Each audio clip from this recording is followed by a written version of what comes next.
Hey, you busy? Mm-mm. Okay, let me run something past you real quick. I'm gonna go ahead and forewarn you right now. I'm emotional because I'm righteously angered. I think I'm also connecting to the healed little girl in me who wanted to hear and desperately needed to hear the following words that I'm getting ready to say to you. This conversation is for everyone who was put in unfair circumstances, and then those circumstances were concluded to be something other than what the truth was.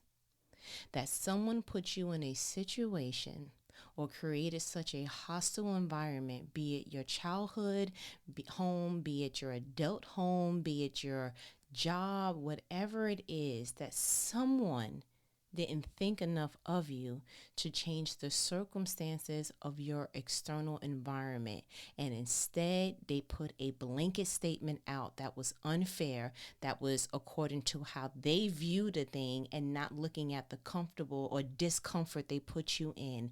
And they either slapped on the word lazy, they slapped on the word something that just was not motivating enough to say, you know what, if I speak this, this is only going to stay in this circumstance. And the fact that they spoke it and it took root in your soul, and that seed forever perpetuated the way that you worked and carried yourself in certain areas of your life, that you didn't allow yourself to rest the way you were supposed to, that you didn't allow yourself to celebrate things the way that you were supposed to, that you didn't allow certain people to see you in a state of comfort at any particular unplanned circumstance.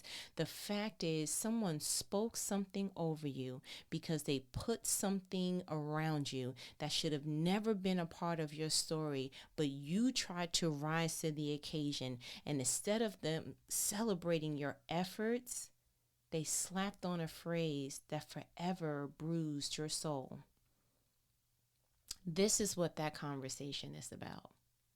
Little bit of transparency, because you know that that's what these conversations are for. I had an extremely difficult childhood. Only healed eyes can see that because of the difficulty of my childhood, it has impressed upon certain things, certain scars, if you will, that I've healed from, but are still there.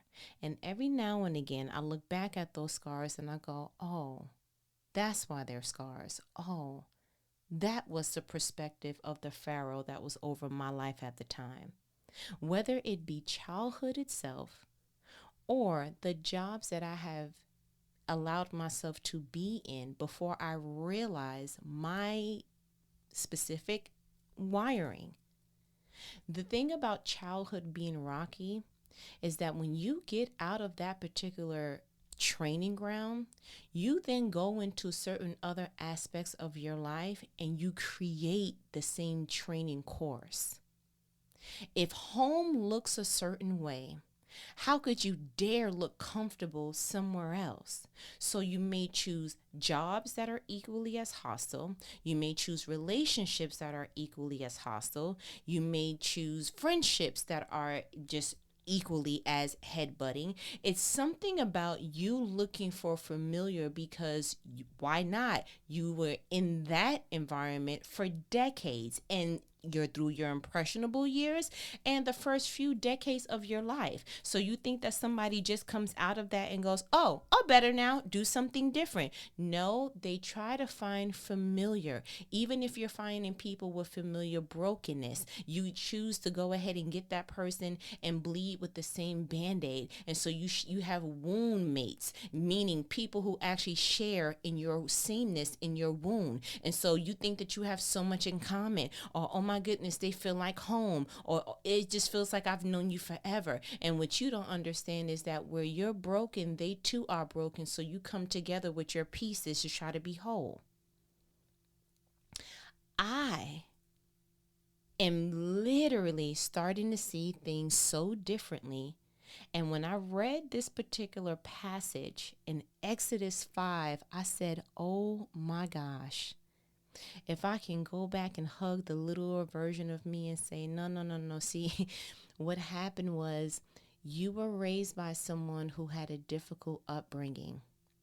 And because ease was not her portion, she voluntarily and sometimes unconsciously passed down that hardship because in her mind, in her world, life was hard. And if she dare were to make it easy, she would not be preparing me for life.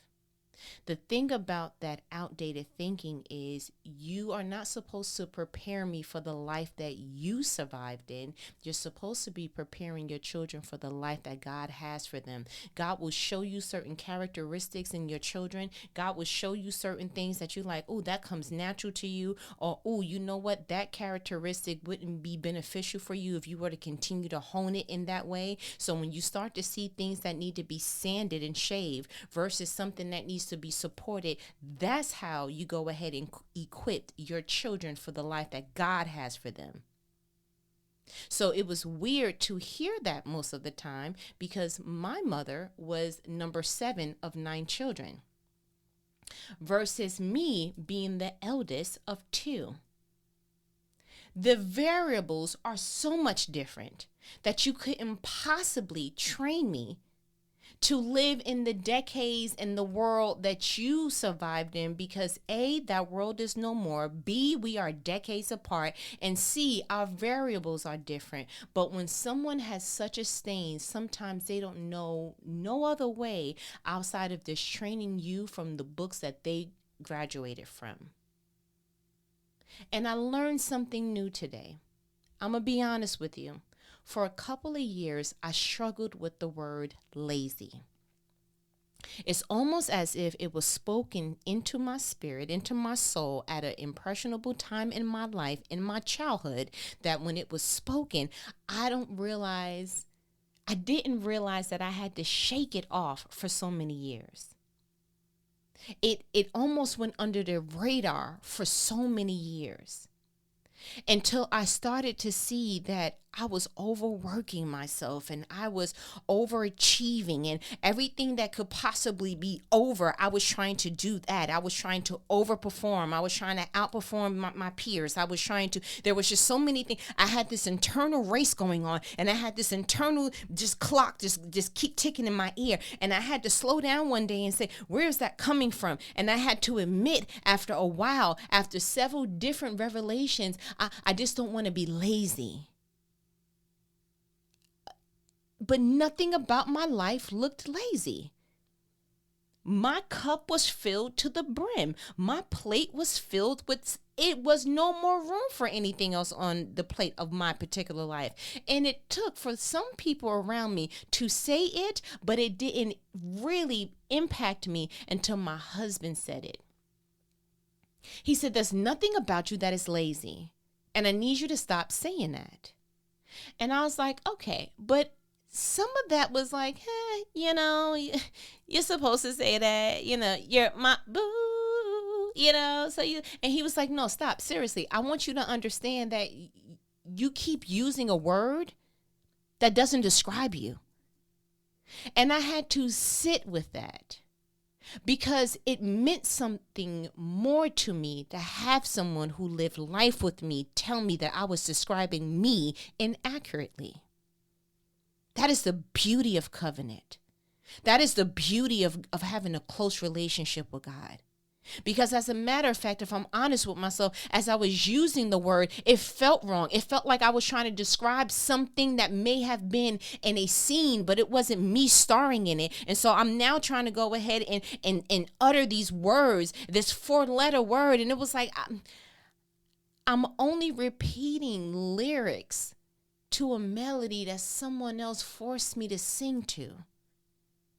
I had an environment that if I rested in any capacity, if I showed that I was having ease, if I showed comfort, it was almost as if she created things to do. You should be brushing the dog. You should be washing the dishes. Did you do this and that? And it was like, So every waking moment should be doing something unless you're sleeping or taking a nap or I'm sleeping and taking a nap. This just can't be life, or can it? Maybe that's how her particular childhood was. Don't know. It was a lot of them. I'm sure y'all got in trouble a lot. Okay. I heard about the group beatings. I don't know much about that, but that's between them and the Lord. Reading Exodus 5 did a unlatching and a release in my soul that I said I couldn't dare keep this to myself.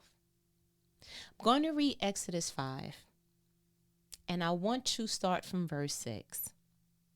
And the way that this opened my eyes, I pray that God gives you an unlocking in your perspective. Whatever someone spoke over you, I pray in the mighty name of Jesus that it is unlocked, it is broken, it is forever unlocked, so that it can never, ever, ever be compounded with your soul again. Whatever that word is in you can't be in the same sentence. Whatever that word is in you can't be in your thought process. Whatever that word is in you, it cannot fuel you anymore. Whatever that word is in you, it cannot be a part of your story anymore. Whatever that word is you, I hope you are so uncomfortable describing yourself as such that you get a mighty in your soul that you have to rename you, especially after listening to this. Exodus 5, I read from the NLT version. Let's start from verse 6. Now, a little backdrop. This is when Moses went out with Aaron and was going to go talk to Pharaoh and was like, okay, so let the people go so we can go into the wilderness for 3 days and we can worship our God and this, that, and the third and blah, blah, blah, right? This is the inception of Moses trying to get the people to be let go. So we're starting at verse 6, again, Exodus 5. That same day, Pharaoh sent this order to the Egyptian slave drivers and the Israelite foremen. 7. Do not supply any more straw for making bricks. Make the people get it themselves. 8. But still require them to make the same number of bricks as before. Don't reduce the quota. They are lazy. That's why they are crying out, let us go and offer sacrifices to our God. 9. Load them down with more work. Make them sweat. That would teach them to listen to lies. 10. So the slave drivers and foremen went out and told the people, this is what Pharaoh says. I will not provide any more straw for you. 11. Go and get it yourselves. Find it wherever you can, but you must produce just as many bricks as before. 12.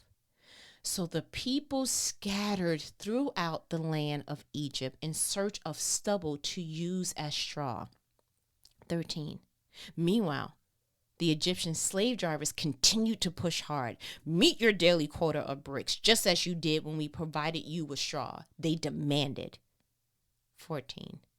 Then they whipped the Israelite foremen they had put in charge of the work crews. Why haven't you met your quotas either yesterday or today? They demanded. 15. So the Israelite foreman went to Pharaoh and pleaded with him, please don't treat your servants like this, they begged. 16. We are given no straw, but the slave drivers still demand, make bricks. We are being beaten, but it isn't our fault. Your own people are to blame. 17. But Pharaoh shouted, you're just lazy, lazy. That's why you're saying, let us go and offer sacrifices to the Lord. 18. Now get back to work. No straw will be given to you, but you must still produce the full quota of bricks. 19. The Israelite foremen could see that they were in serious trouble when they were told, you must not reduce the number of bricks you make today. 20. As they left Pharaoh's court, they confronted Moses and Aaron, who were waiting outside for them. 21. The foreman said to them, may the Lord judge and punish you for making a stink before Pharaoh and his officials. You have put a sword into their hands, an excuse to kill us. 22. Then Moses went back to the Lord and protested, why have you brought all this trouble on your own people, Lord? Why did you send me? 23. Ever since I came to Pharaoh as your spokesman, he has been more brutal to your people, and you have done nothing to rescue them. Pause. It's hilarious to me and by hilarious, I'm being very sarcastic, that Pharaoh would essentially turn the heat up in such a way that he was blinded to the fact that his hatred and his fear for the Israelites had him calling them things that didn't even equate to them. If you literally look up the word lazy, and let's do it now. Let's see what the Merriam and all them other people over there, let's see how they actually describe lazy. So the New Oxford Dictionary and the bishops thereof. Lazy, the first definition, unwilling to work or use energy, characterized by lack of effort or activity, showing a lack of effort or care. Now, how do I know that that wasn't the Israelites? Because let me explain something to you. If modern day time, your boss, your prior boss, think of a situation you were working in. If they came in and was like, hey, the thing that you need to do your job, I'm not supplying it anymore. You go find it and you still got to do the same quota. You either going to do one or two things. You're either going to be like, wow, you're going to grumble for a couple, but you're going to find a way to go ahead and make it happen. Or you're going to look around and be like, then I guess it's not happening because what you want me to do? It's almost like them coming to you and going, yeah, hey, we've been supplying y'all with printing paper this whole entire time. And most of your job, you printing all day long. You still have to do the same number of fill in the blank quota, but you have to supply your own paper. Hey, listen, most of your job is contracts and A, B, and C and EFG, but we are not supplying the major portion of this database, the major portion of whatever it is. You got to go find it by yourself. Most people would have been like, have a nice day. Because who you talking to? Yeah, you're bugging. But what did the Israelites do with that information? Verse 12. So the people scattered throughout the land of Egypt in search of stubble to use as straw. Let me explain something to you. Not only did they get up and go try to find it, not only did they go throughout a land that's not even theirs to try to find it, they went ahead and was trying to find anything in use as straw. You would think that they would go out and try to find straw, something that is just like for like, apples to apples, spades to spade. But what they said was, you know what, if we can't find straw, cool, then let's go ahead and get innovative. Let's go ahead and find, I don't know, yarn. Let's go ahead and get this together and try to harden it and see if we can put some fire to it and see if we can. And so it wasn't that they were unsuccessful in being innovative. It's just that they weren't able to make the same amount of bricks. They weren't meeting the quota as before. So you mean to tell me y'all was still able to make the brick, y'all just weren't able to make as many as before because you're doing it now in an innovative way. And how do I know that? Because literally it says, verse 14, then they whipped the Israelite foremen they had put in charge of the work crews. Why haven't you met your quotas either yesterday or today? They demanded. So pause. Y'all making bricks. Y'all making bricks in a new way. They have not made bricks like this in all of the land. Everybody knows you're supposed to use straw. The fact that y'all out here using pencils and erasers, wow. The fact that y'all out here using the straps to your sandals, wow. The fact that y'all going ahead and y'all trying to find hair and on horses, wow. The fact that so it wasn't that they didn't say you didn't make no bricks since we told you. They said you just didn't make as many. That sounds like a lazy person to you? Somebody who would actually go out to search? Where do you go to find straw? Straw.com/Egypt?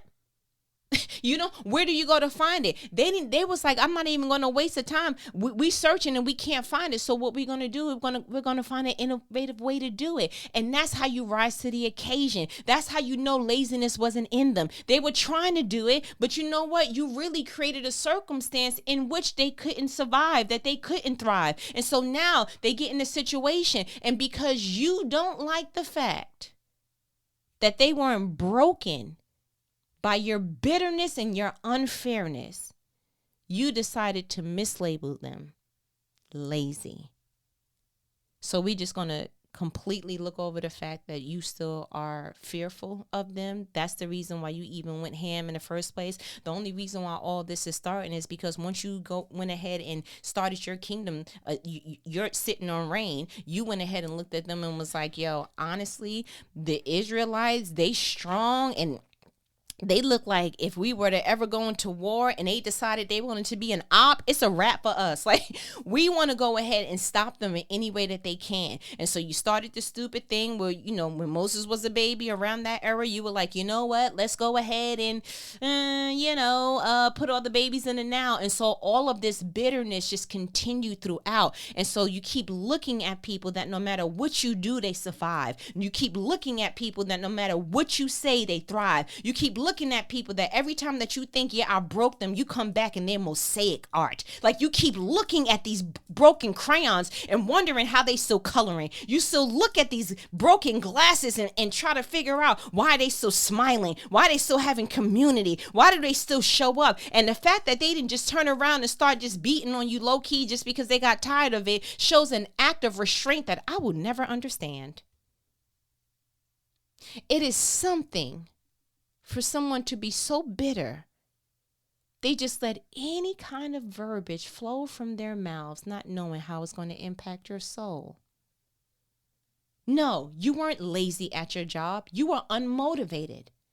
Nothing about that work environment, your colleagues, the pay, the travel, commute, nothing about that job said, whoopee, I'm going to come in and do all this awesomeness and be the overachiever. No, you showed people that, you know what? The response to good work is more work. So what they decided was, no, if such and such gets to do the bare minimum and we still get the same pay, if such and such, if y'all don't say nothing to such and such, then I'm not going to be over the such and suches. Because every time I think that I unlocked a new level, you like, oh, can you help such and such? No, that's not my pay grade or title.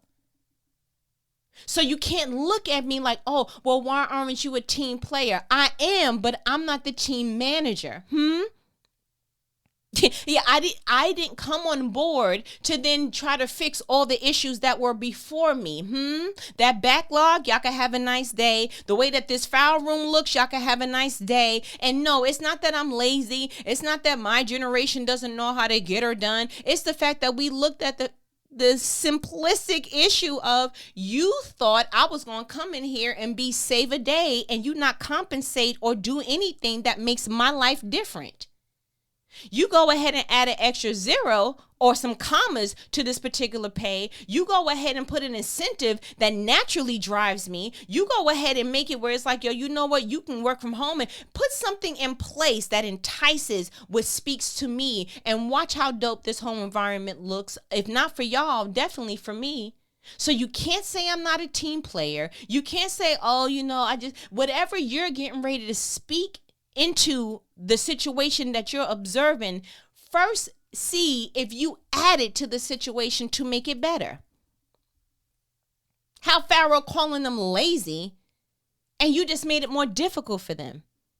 No, ma'am, it's not that he's not a good man. It's not that he's just not for me. It's the fact that you are so used to a certain caliber of man that when you meet one that is outside of the abuse that you're used to, you talk down on the good guy, and you got the good guy thinking that all his type finishes last. And what it really is you trying to catch up to the abusers that are running away from you. You so busy running that you don't realize the good guy is finishing last because you're in a whole nother lane and you're no longer the prize. You are chasing what you think is the prize, and by the time that you catch him, you're going to realize that the trophy was brass. It's no podium for that one. Yeah, what was the prize for getting Buddy after all the cheating that he did? What was the prize for staying through all the things that he did outside of the emotional and mental whatever? And you could fool yourself and say, you know what, but we worked through that and we healed through that and we're better now. And you possibly may be, but if God didn't go ahead and assign you that grace for that relationship, I can guarantee you the we that you're talking about is an upside down W. It's actually an M, and it's actually M-E, which is you're the only one that had to heal. He was just sitting there waiting for you to catch up. Yeah, because he's not broken from nothing you did. Yeah, you didn't rip open his soul the way that he did. Yeah, so, we got over that. When he says that, it's saying, you know what, I'm finally glad that you were able to look over the dirt when I had the energy to do it. And now that I decided that I don't have the energy to or the desire to really do it now, I'm going to settle with you. Settle. That's your prize. That he settled because the excitement ran out. He settled with you. Okay, we can, sir. It's not that, you don't know, you got that dog in you, like you want to be a good dude, but you got one foot in the door and one foot out the door. And listen, sir, leave her alone. Leave her alone.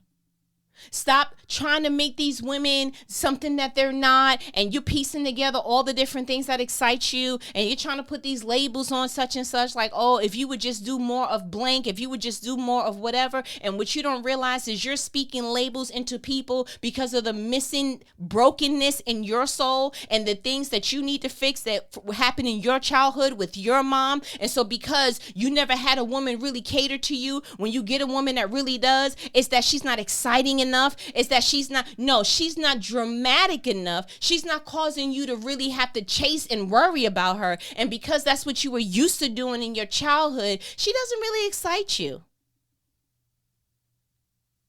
Yeah, I'm looking. Because there are so many women trying to transform themselves to be something for somebody else that they will never, ever, ever feel natural in being. And what they're trying to do is wear a costume for a dude who's not even worth it. He's not even worth it. The trying to keep up with the Joneses and the flexing on the social media platform of choice, and all of it is just one big, like, what are we doing? Who spoke something into you? Who spoke something into your soul that you don't even realize was a mislabel? It really, when I seen this, I said, Buddy didn't just say it once. He said it thrice. He said it in verse 8, talking about Pharaoh, but still require to make the same number of bricks as before. Don't reduce the quota. They are lazy. That's why they are crying out, let us go and offer sacrifices to our God. Then he says it 2 more times, back to back, like it's the remix in verse 17. But Pharaoh shouted, you're just lazy, lazy. That's why you're saying, let us go and offer sacrifices to the Lord. Sir, that shows me that the blinders that you have on, nobody can convince you otherwise. That's why God was like, listen, I'm going to go ahead and harden Buddy's heart, because his lens is already there. His lens is already there. If Pharaoh did it to people that he literally sees are so far from lazy, if Pharaoh said it, then it makes sense why bosses say it. The bosses who usually use that phrase are the bosses that figured out or had to fill out their particular career path with such an intensity that had to grind their way up, and nothing came easy. And I understand that you had to go through that, but you're not about to make the same environment for me. And then when I don't rise to the occasion of how you showed up, you try to mislabel me. Please have a nice day. Today is the last day that we will allow anyone to mislabel us, and then we carry that in our soul, trying to undo how that would look on the outside. She said you was too soft. Now you're trying to be gangster. He said you were boring. Now you're trying to be a little promiscuous. The boss said you're lazy. Now you overworking and trying to overdo. And even if you leave that job, you still don't know how to have a good work ethic. Even if you leave that relationship, you're trying to look for any sense of, does he find you boring? Even if you leave old girl alone, you still trying to feel like, well, if she said it, then I don't want nobody else to see it. And what you don't realize is sometimes bitter glasses mislabels people. And it doesn't mean that you need to get better. It's they need to get healed. They need to get healed. The only people that were calling the Israelites lazy was the Pharaoh. Because he was bitter. He had hatred in his heart. There were some things that he needed a good psychiatrist for. Therapist, if you will. Yet he would have, no one could have came to him and said, hey, listen, I think that you're doing a little bit whatever. You know how I know? Because the Israelite foremen, they tried it. They tried. Verse 19, the Israelite foreman could see that they were in serious trouble. Why? Because they just finished talking to them.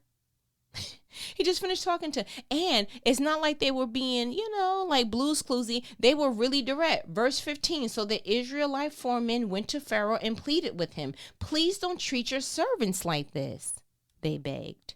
16, we are given no straw, but the slave drivers still demand make bricks.